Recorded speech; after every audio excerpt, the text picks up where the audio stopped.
그날 예수께서 집에서 나가사 바닷가에 앉으심에 큰 무리가 그에게로 모여들거늘 예수께서 배에 올라가 앉으시고 온 무리는 해변에 서 있더니 예수께서 비유로 여러 가지를 그들에게 말씀하여 이르시되 씨를 뿌리는 자가 뿌리러 나가서 뿌릴새 덜어는 길가에 떨어지매 새들이 와서 먹어버렸고 덜어는 흙이 얕은 돌밭에 떨어지매 흙 깊지 아니하므로 곧 싹이 나오나 해가 돋은 후에 타서 뿌리가 없으므로 말랐고 덜어는 가시떨기 위에 떨어지매 가시가 자라서 기운을 막았고 덜어는 좋은 땅에 떨어지매 어떤 것은 100배 어떤 것은 60배 어떤 것은 30배 결실을 하였느니라.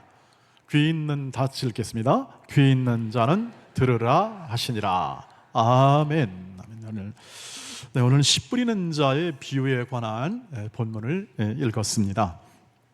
13장의 초두에 씨 뿌리는 비유가 나오며 이것은 단지 13장은 씨 뿌리는 비유뿐만 아니라 다양한 비유가 나오고 있습니다. 그런데 대개 이 비유의 모든 초점은 어디에 있냐면 하나님 나라, 천국이라는 그러한 신약성경 안에서 가장 중요한 주제에 이렇게 다 있습니다. 이 하나님 나라, 천국이 왜 중요하냐면 첫 번째, 우리가 갈 나라가 천국이죠. 여러분 이런 얘기를 많이 들으시지 않습니까? 야, 우리 예수 믿고 천당 가자 이렇게 말했던 우리 신앙의 선배들이 많이 있었습니다. 예수, 천당, 불신 어디죠? 잘 아시잖아요. 이렇게 우리 천당 가기로 다 예약된 사람들이고 그리고 천국으로 향하여 걸음을 가기로 이렇게 다 된 분들입니다. 이 주제는 굉장히 신약성경에서 큰 주제고 대단히 중요한 주제라는 것을 말씀을 이미 드렸거니와 또한 대단히 또 오해를 많이 하는 것 중에 하나입니다. 왜냐하면 우리가 가본 적이 없어요. 전부 다 이렇게 될 것이다 하는 정도로만 가고 있지 내가 이것을 경험하거나 혹은 또는 이것을 체험한 그런 일이 아니기 때문에 그래서 이러고 얘기하면은 술술 그냥 이렇게 잘 빨려 들어가죠. 특별히 어려운 일이 있을 때 천국에 관한 얘기를 하면은 많은 이단들이 잘 꼬이기 쉬운 또한 그러한 주제이기도 하죠. 그도 그럴 것이 천국 그러면 영어로는 The Kingdom of God, 하나님의 왕국이란 뜻이거든요. 하나님의 왕국. 그리고 우리나라는 천국이라고 되어 있는데 하나님 나라, 그러니까 하나님의 나라다 이렇게 나라의 개념, 대한민국이라는 개념 속에 있어서 이것이 쉽게 우리 마음에 닿지, 머리에는 오는데 마음에는 잘 닿지 않는 그러한 주제입니다. 그래서 이번 13장에서는 이렇게 다양한 이해가 있는 이 하나님 나라, 천국에 관하여 다양한 비유를 통해서 이번에 이렇게 꼭 우리가 미래에 있을 천국 이런 개념뿐만 아니라 현림 천국, 현재 임하는 천국이 있습니다. 훨씬 넓지요. 그러니까 미래와 현재가 플러스되니까 합쳐서 우리의 모든 신앙과 처음부터 마지막까지 포괄하는 그러한 이 천국에 관한 이해를 통해서 신앙이 이 가을에 결실하도록 우리 말씀에 집중하는 시간이 되기를 바랍니다. 천국 하나님의 나라에 대한 비유인데 이런 비유가 오늘 보시면 천국이란 무엇이냐 이렇게 직접적으로 나와 있지는 않습니다. 사실 왜냐하면 그도 그럴 것이 되게 비유로 됐어요. 비유라는 건 뭐냐 하면 어떤 사실에 대하여 비교하거나 대조해서 그 알맹이를 내용을 설명하는 게 비유법이고 또 이것은 하나의 학문적 방법이기도 하고 그 당시 이 그리스 사람들이 특별히 철학이 발달되어서 이 그리스는 굉장한 철학자들이 많이 나왔잖아요. 예를 들면 소크라테스, 플라톤, 뭐 아리스토텔레스 이런 사람들이 다 그리스에서 나온 사람들인데 이 시대의 문화와 철학적 분위기 속에서 이러한 이 내용이 나오고 있습니다.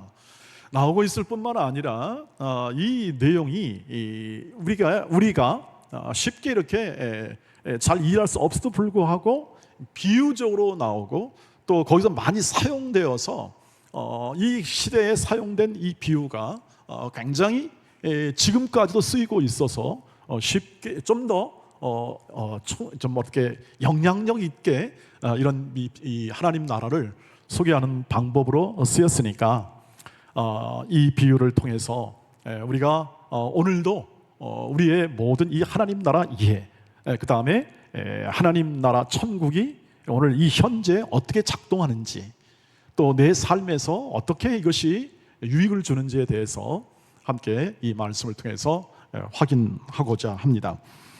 그래서 주로 현림 천국 쪽으로 설명을 하게 될 겁니다. 미래 천국은 이미 다 이렇게 돼 있습니다. 다 성경에 게시되어 있을 뿐만 아니라 이렇게 분명하게 나와 있죠.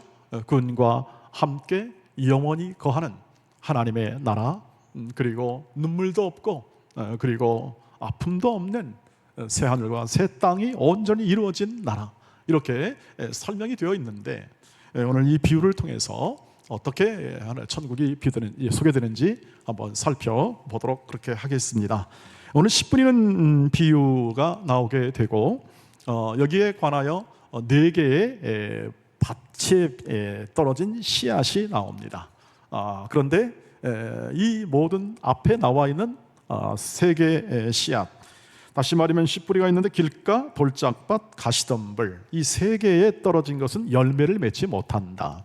그런데 마지막에 옥토는 100배, 60배, 30배의 열매를 맺더라. 그리고 귀 있는 자는 들을지어다 하고 본문은 마칩니다. 본문은 마치는데 그 다음에 뒤에 나중에 비유니까 비유는 해석을 해주지 않으면 모릅니다. 해석을 해주면 모르니까 예수님께서 제 아들에게 해석을 다 해줍니다. 해석을 해줘가지고 옥토란 뭐냐? 옥토란 그 말씀 듣고 지켜 행하여 결실하는 것이다. 이렇게 해석을 다 해주죠. 근데 문제는 뭐냐면 이것입니다. 그 당시 사람들에게, 제자들에게 전해주었던 이 말씀이 과연 그 당시 사람들에게 뭘 의미했고, 즉 이 씨뿌린 자의 비유의 핵심이 뭐고, 주님께서 말씀하실 때에 그 핵심이 오늘날 우리에게는 어떻게 일하는가, 이것이 모든 것에 초점이 되어야 하리라고 생각합니다. 씨뿌린 비유를 보시면 우선 뿌리는 자는 당연히 예수님이시죠. 예수님이시고, 그리고 떨어져 열매 맺는 곳은 핵심이 뭐냐면 4분의 1밖에 안 됩니다. 4개의 밭 중에서 4분의 3에 있는 영역은 전부 다 열매를 맺지 못하고 딱 하나만 열매 맺습니다. 옥토만. 농사를 지어 보셨죠? 농사를, 저는 농사 초등학교 못 가서 7살 때 농사 벼를 한번 베다가 이 손가락을 이렇게 탁 찔러 가지고요, 벼를 베는 게 아니라 제 손가락을 찔렀어요. 그래가지고 흉터가 지금 남아 있는데, 그래서 그 다음부터는 절대 이건 낫질 안 합니다. 농사 별로 안 좋아하는데, 지금 우리 농막이라든지 이것을 운영하시는 분이 계실 겁니다. 그래서 이 농사 얘기하면 금방 오지 않아요? 마찬가지로 이 갈릴리 지역에 있던 이 제자들은요, 씨뿌린 비유하면 금방 뭔 뜻인지 알았을 겁니다. 왜냐하면 익숙하니까요. 모든 게 익숙하고 그리고 이해하기 쉬웠습니다.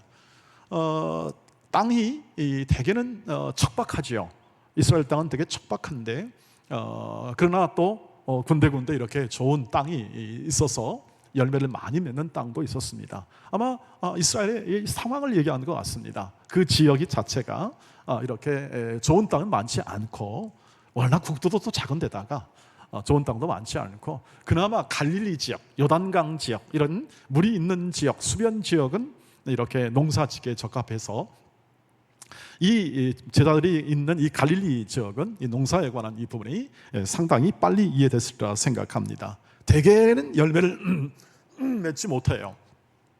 그러나 4분의 1, 이 옥토는 열매를 맺는다. 몇 배요? 100배, 60배, 30배 열매를 맺습니다. 그러니까 우리는 이렇게 가면 됩니다. 자, 우리도 옥토가 됩시다. 옥토가 되어서 100배, 60배, 30배 열매를 맺는 사람이 되시기를 축복합니다. 그러면 아멘 하시잖아요, 당연히. 예, 그렇게 가셔야겠습니다. 우리의 인생과 삶이 열매 맺는 인생으로 가셔야 되는데, 그런데 이 말씀이 지금 그것을 정확하게 의미하느냐 하는 것은 조금 더 제 얘기를 들어보셔야 할 겁니다. 이 말씀의 핵심은 뭐냐면 지금 배경이 있습니다. 지금 배경이 뭐냐면 이 바리새인과 서기관, 지금 12장에서 바리새인과 서기관들이 계속 논쟁을 했어요. 예수님과 논쟁하고, 그는 누굴 대표하냐면 유대인들의 마음을 대표합니다. 이스라엘 백성의 마음을 대표해서 계속 그런 하나님을 열심으로 율법을 중심으로 섬기는 것을 운동을 펼쳐서 그런 흐름과 문화가 형성이 되어 있습니다. 그들은 여전히 어떻게 합니까? 예수를 배척합니다. 예수를 배척하고, 아니 배척 정도가 아닙니다. 이제 아예 모의해가지고 이제 죽여버리려고 합니다. 그것이 12장에서 우리가 봤던 상황입니다. 그런데 거기서 예수께서 무슨 말씀하십니까? 하늘 가족은 하나님의 뜻을 행하는 사람들입니다. 이렇게 얘기하잖아요. 그러니까 새로운 개념이 들어온 겁니다. 지금 혈연 중심의 가정 속에서 새로운 개념이 들어왔어요. 이것을 설명을 해야 될 겁니다. 설명을 하게 되는데 어떻게 설명합니까? 천국을 설명하면서 이제 그러한 개념들을 잡아갈 것이라고 하는 거죠. 자, 무엇입니까? 이 비유의 핵심은 곧 지금 이들이 지금 계속 배척하고 배척하는 모든 상황 속에서 이들은 지금 뭐다? 길가요 혹은 또는 돌짝밭이요 가시덤불과 같다 이 뜻입니다. 이들의 상태, 영적 상태가 이와 같다는 뜻이고요. 그러나 오늘 19절 말씀을 보시면 이렇게 됩니다. 읽어보시죠. 19절 시작. 아무나 천국 말씀을 듣고 깨닫지 못할 때는 약한 자가 와서 그 마음에 뿌려진 것을 빼앗나니 이는 곧 길가에 뿌려진 자요 됐어. 이걸 주목하세요. 아무나 천국 말씀을 듣는다. 지금 예수가 전한 말씀은 천국, 하나님 나라 말씀입니다. 하나님의 말씀은 하나님 나라 말씀이에요. 천국이란 하나님, 그러니까 지금 소개되고 있는 건 뭐냐면, 마태가 어떻게 소개하냐면 천국을 소개하러 오신 예수님이 던지는 모든 말씀은 천국 말씀이라는 겁니다. 하나님의 말씀은 천국 말씀인데 이 천국 말씀이 이런 사람들의 마음에 떨어지는데 대개는 열매를 맺지 못한다 이 뜻입니다. 많은 사람이 열매를 못 맺는다. 근데 조금 있는 사람이 있다. 옥토는 많지 않아요. 많지 않죠. 거기에 옥토는 열매를 맺더라 이거죠. 그러면 많은 사람이 배척을 당하고, 예수께서 척복음을 전하는데 배척을 당하고 배척을 당하지만 열매를 못 맺냐? 아니다는 뜻입니다. 사람들이 보기에는 많은 열매가 없고 사람들이 보기에는 정말 저건 완전히 헛농사야 라는 것처럼 보이는 예수의 사역이 열매를 맺더라는 겁니다. 어디서? 옥토에서. 그걸 비유적으로 지금 얘기를 하는 거죠. 아무리 사람들이 완악하고 아무리 사람들이 예수를 배척해도 하나님의 복음은 결실한다. 천국의 말씀은 결실한다. 이 내용을 담고 있는 거죠. 그러니까 하나님 나라는 뭐냐? 하나님의 말씀의 통치의 영역입니다. 나라라는 것은 하나님의 말씀이 이루어지는 영역을 하나님의 나라라고 말하는 거죠. 그 당시로는 이 나라라는 개념이 지금처럼 되어 있지는 않았습니다. 그 당시 우리나라 지금 나라는 뭐죠? 나라 있다, 국가가 있다 그러면 뭐 주권, 그다음에 뭐 영토, 그다음에 뭐 이런 백성. 우리나라 주권이 없는 나라는 나라라고 이렇게 잘 인정 안 하죠. 그다음에 백성들이, 국민들이 있어야 하고 영토가 있어야 되죠. 이런 것들이 이제 나라를 구성하는 건데, 그 당시로는 나라 그러면, 왕국 그러면 뭐죠? 왕의 왕, 왕의 말, 왕의 통치, 이게 다 법이고 모든 문화와 삶을 규정하죠. 백성들은 전부 다 왕의 것입니다. 신하들도 왕의 것이죠. 그러니까 그 당시의 개념으로 왕국 그러면 나라라는 개념은 왕국 개념이고, 나라 그러면 뭐냐면 왕의 통치를 말하죠. 왕의 주권적 통치의 모든 영역을 일컬어 왕의 나라, 이렇게 얘기합니다. 그러니까 하나님의 말씀, 지금 천국으로 보면 천국 말씀이 뿌려지는데 거부하지만, 그러나 그 거부당한다고 해서 하나님 말씀이 열매 못 얻는 거냐? 아니다. 하나님의 말씀은 옥토에 뿌려져 열매를 맺고 풍성히 맺는다 하는 것을 예수님이 얘기하는 겁니다. 이로 인하여 우리는 천국이 뭐냐? 하나님 나라가 뭐냐? 먼저는 하나님의 말씀, 하나님의 주권적인 통치, 말씀에 의한 주권적 통치가 이루어지는 것이 하나님의 나라다. 이미 여러분 안에 이루어진 줄 믿습니다. 현림천국입니다.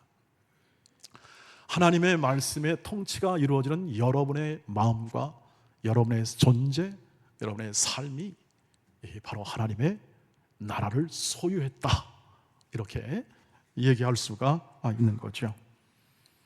이것이 여러분 얼마나 복된 일이냐, 얼마나, 그래서 우리가 예수 믿는 게 복이다라고 지금 계속 말씀드리잖아요. 이렇게 말씀드리는 이유는 뭐냐면, 우리가 예수를 믿는데 기쁨도 없고, 예수를 믿는데 마음에 감사도 없고, 지난주에 말씀드렸죠? 열매, 항상 기뻐하라, 쉬지 말고 기도하라, 범사하여 감사하라, 이런 것들이 없이 도대체 내가 뭐 예수를 이렇게 믿는다는 게 뭐냐라는 분들이 꽤 많습니다. 뭔가 열심을 내보긴 하는데 이게 마음에 들어오기도 않고 답답한 마음을 가진 분들이 참 많다는 것이죠. 그리고 또 뭐 기독교가 이렇게 요즘에 뭐 좋은 대접을 받는 게 아니잖아요. 사회에 나가면 그럼 이건 또 뭐냐? 우리가 뭘 잘못하고 있는 거냐? 당연히 잘못하고 있는 부분도 있겠습니다. 부족한 부분이 왜 없겠습니까? 그러나 근본적으로 세상이 기독교, 예수를 좋아한 적이 없다는 사실을 계속 말씀해 주잖아요. 대다수가 예수를 원하지 않습니다. 그런데 말씀을 원할까요? 그렇지 않습니다. 그런데 우리가 옥토가 된 것이죠. 믿음이란 우리의 마음을 기경하사 말씀을 받아들이도록 믿음을 주신 것을 우리는 하나님이 은혜로 믿음을 주었다라고 설명합니다. 저와 여러분이 가지고 있는 모든 이 믿음으로 인하여 나타나는 것들은, 그래서 은혜라는 표현을 쓴 것은 뭐냐면, 그것이 내 마음과 내 소원과 내 뜻대로 된 게 아니라 하나님이 뜻과 목적과 사랑을 가지고 뜻하사 내 인생과 내 모든 삶의 2000년 전부터 예수님이 찾아오시고, 아니 그 전에 뜻을 가지고 말씀으로 계시하셨지만 다 이해를 못하고 눈으로 보아도 알지 못했던 그 심령 상태에다가 천국 말씀을 뿌린 겁니다. 그리고 믿게 된 거죠. 그래서 말씀으로 믿어지게 된 겁니다, 표현이. 그리고 말씀을 순종하는 하나님의 가족이 되었다. 그게 천국 백성이다, 시민이라는 거죠. 이 복됨을 16절에서 분명하게 더 얘기해 줍니다. 읽어보시죠. 시작. 그러나 너희 눈은 봄으로 너희 귀는 들음으로 복이 있도다. 내가 진실로 너희에게 이르노니 많은 선지자와 의인이 너희가 보는 것을 보고자 하여도 보지 못하였고 너희가 듣는 것을 듣고자 하여도 듣지 못하였느니라. 근데 너희는 듣고 보았다는 겁니다. 구약시대에 있는 많은 선지자들도 하나님의 사람들이었습니다. 하나님의 은혜를 받고 하나님의 복을 받았습니다. 그런데 너희들만큼은 못하다. 그런데 지금 너희들은 누구냐? 제자들이에요. 뭘 볼 게 뭐 있습니까? 제자들이 얼마나 이렇게 사회적으로 내놓을 게 뭐 있었습니까? 저 갈릴리의 어부들, 갈릴리에서 뭔 선한 일이 나올 수 있냐? 하는 것만큼 아주 이렇게 오지로 여겨졌고, 거기서는 좋은 인물 나오기 어렵다, 전국적인 인물 나오기 어렵다, 그런 정도로 여겨진 곳에 있던 사람들인데, 직업도 그렇습니다. 그 당시로 평범하게 어부. 그나마 조금 나은 사람이 누굴까요? 조금 더 열심당일까요? 이런 사람들을 향해서 한 얘기입니다. 너희가 더 훨씬 이 사람들보다, 구약에 있는 엘리야보다, 모세보다, 좀 이제 이해가 되십니까? 훨씬 더 복이 있는 사람이다. 왜 그럴까요? 예수를 보았다. 천국 복음, 하나님의 말씀, 그게 뭐냐면 예수님이 이 모든, 이 가려져 있는 비밀처럼 된 모든 이 천국을 그대로 말씀을 가지고 와서 이 땅에서 보여주시잖아요. 그리고 만질 수 있도록 인격으로 오시잖아요. 그냥 위에서 그냥 천사를 동원해 가지고 전부 다 이렇게 무슨 전설 따라 삼천리 마냥 하나님의 그 신비한 능력으로 다 할 수도 있는 분이신데, 왜 한 인격을 담아, 예수를 담아서, 인격을 담아서 이 땅에 오시고 그렇게 하시는가? 여러분, 떨어져 있으면, 저 하늘에서 말씀하시면 두려워서 못 갑니다. 우리가 쳐다만 보아도 눈이 멀어버리는데요. 그러나 같이 먹고 자고 볼 수 있고 음성을 들을 수 있는, 이런 음성을 들을 수 있는 게 얼마나 그것이 큰 사랑입니까? 우리 아들, 딸들이 멀리 있는 아들이 음성만 들려도 우리 마음에는 감사가 있지 않습니까? 하늘 아버지가 직접 자기 아들을 보내서 음성을 들려주시고 천국을 소개하고, 너희는 이런 사람들이란다, 너희는 이런 복을 받았다 하는 것을 구약에 있는 선지자들도 말씀은 전했지만 알지를 못했고 보지를 못했습니다. 그러나 저와 여러분이 오늘 이 말씀을 통하여 오늘 그리스도를 알게 되고, 그리스도의 사랑을 알게 되고, 의와 진리와 거룩함으로 빚어내시는 우리 인생의 열매도 알게 하시고, 우리 인생이 30배, 60배, 100배의 결실하는 인생으로 우리를 부르사 우리를 옥토로 삼으셨다는 사실을 여러분 마음 가운데 다 채우시고 누리시기를 주의 이름으로 축복합니다. 우리는 길가 돌짝밭 아니에요. 우리는 옥토입니다. 옥토로서 부름을 받아 오늘 예배하고 있고 하나님의 음성을 듣고 있는 것이죠. 그러니 여러분, 지금 이 자체가 열매이죠. 말씀이 증거되고 말씀 앞에 우리가 함께 다 같이, 저도 전하는 자나 말씀을 받는 자나 이 천국의 말씀을 우리가 마음에 담고 30배 60배 결실케 하시는 하나님의 뜻을 내가 순종하겠습니다 하는 그 구체적인 하늘 가족의 결심이 지난주에도 있었고 오늘도 있기를 주의 이름으로 축복합니다. 그래서 나중에 어떻게 결실하느냐? 30배 60배 결실은 말씀을 듣고 지켜 행하는 것입니다. 이것이 의무가 아니라 너희의 인생과 너희의 삶은 하나님이 이렇게 결실하게 하신다. 그러니 말씀을 지켜라. 그게 순종이다 하는 것을 얘기를 해주고 있습니다. 사랑하는 돈의 가족 여러분, 우리는 말씀의 통치를 받는 하나님의 백성들입니다. 천국을 지금도 경험하는 것은, 혈림 천국을 경험하는 것은 말씀의 통치에 순종하여 오늘을 살아가는 우리가 경험하는 것들입니다. 우리가 고통을 경험할 수도 있습니다. 우리가 아픔을 경험할 수도 있고, 또 때로는 여러분 오늘 이번 추석에 우리가 지금 관계가 이렇게 좀 묘한 분도 계시지 않습니까? 안 믿는 가족도 있고, 하여튼 모든 여러분 우리가 겪는 어려움과 모든 환경 속에서 여러분 말씀대로 행하시기를 주의 이름으로 축복합니다. 말씀은 뭡니까? 말씀은 사랑입니다. 말씀은 사랑입니다. 하나님은 사랑이죠. 천국의 말씀도 러브 스토리, 사랑 이야기거든요. 예수님이 오셔서 하신 일도 하나님의 사랑을 나누는 것이고, 하나님이 애초부터 작정한 모든 것은 이 백성을 사랑하는 것이고, 자기 백성을 예수를 통하여 불러서 그 사랑을 알게 하고 그 사랑을 누리게 하는 것이 하나님의 마음이요, 하나님의 뜻입니다. 그러니 여러분, 지금 열매를 맺는 인생을 사시기를 주의 이름으로 축복합니다. 지금, 다른 데가 아닙니다. 지금 사랑하시라는 뜻입니다. 마태복음 7장 18절 20절 말씀에 보니까 이렇게 되어 있습니다. 전에 앞에 있는 산상수훈의 얘기인데, 좋은 나무가 나쁜 열매를 맺을 수 없고 못된 나무가 아름다운 열매를 맺을 수 없느니라. 아름다운 열매를 맺지 않은 나무마다 찍혀 불에 던져지느니라. 이러므로 그들의 열매로 그들을 알리라. 아멘. 여러분들이 맺고 있는 열매가 여러분들을 규정합니다.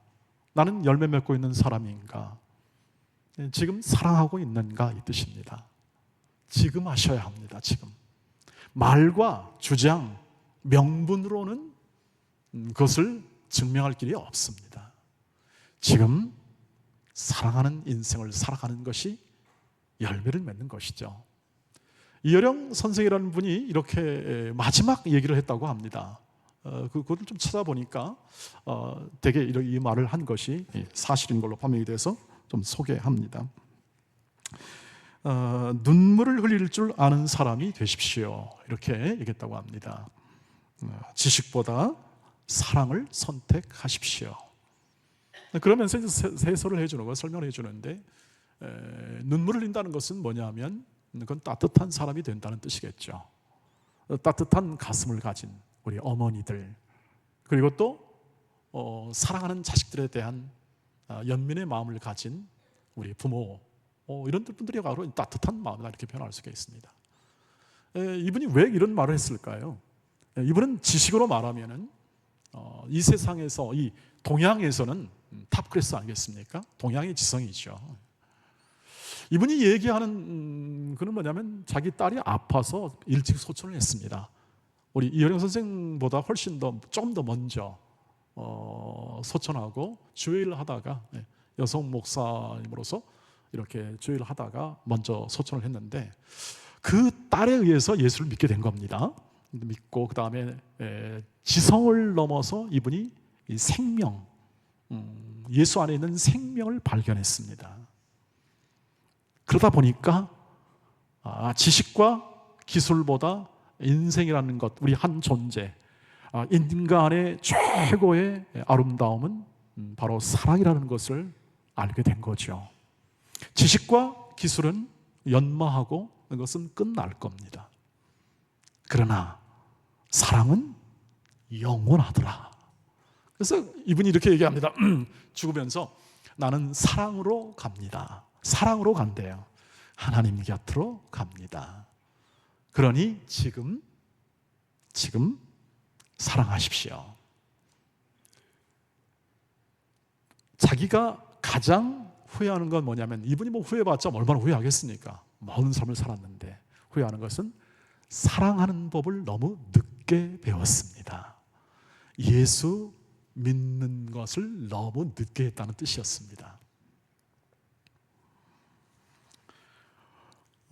예수 그리스도는 더 깊은 사랑으로 오늘 우리의 마음을 두드리시죠. 내가 문 밖에 서서 두드리느니 누구든지 내 음성을 듣고 마음의 문을 열고, 문을 열면 내가 그에게로 들어가, 그는 내가 그에로 더불어 먹고 그는 나로 더불어 먹으리라. 사랑의 교제죠. 같이 밥을 먹는 그러한 식구이다.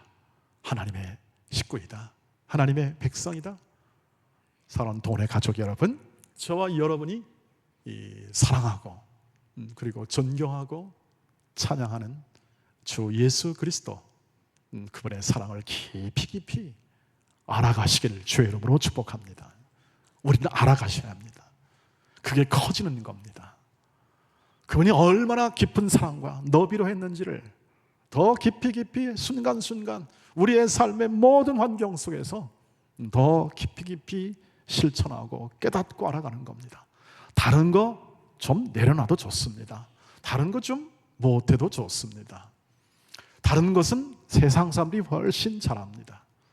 마치 이렇게 감춰진 것처럼 우리가 하는 일은 반복되고 지루하고 남들이 그렇게 하기를 원하지 않는 일로 그렇게 감춰져 있습니다.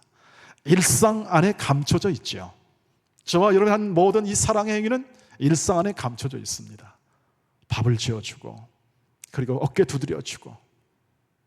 이효령 선생님 마지막으로 제일 잘한 걸 이렇게 자부해요. 내가 제일 잘한 거, 연약한 사람이 하나 있었는데 내가 어깨 두드려준 거, 나 그거 제일 잘했다고 생각한다. 이 모든 것들은 감춰져 있습니다. 하나님의 나라가 이렇게 잘 드러나지 않고 감춰져 있듯이 우리의 사랑의 모든 삶은 감춰져 있고, 때론 지루함 속에, 어려움 속에 묻혀져 있는 것 같지만 열매 맺고 있음을 믿으시길 바랍니다. 그 믿음 속에 우리가 천국을 경험하며 현재 임하는 하나님의 사랑, 그리고 역사, 그리고 능력 주심, 고난을 견디며 어려움을 견디며 여러분의 생애 속에 풍성한 하나님의 사랑의 열매, 그리고 온유의 열매, 성령의 충만한 풍성한 열매가 주렁주렁 맺히기를 주의 이름으로 축복합니다. 기도하겠습니다. 하나님, 저희들을 의의 도구로 사용해 주셔서 말씀의 통치에 합한 인생의 삶을 힘있게 살아가도록 지혜와 용기를 주시옵소서. 예수님의 이름으로 기도하옵나이다. 아멘.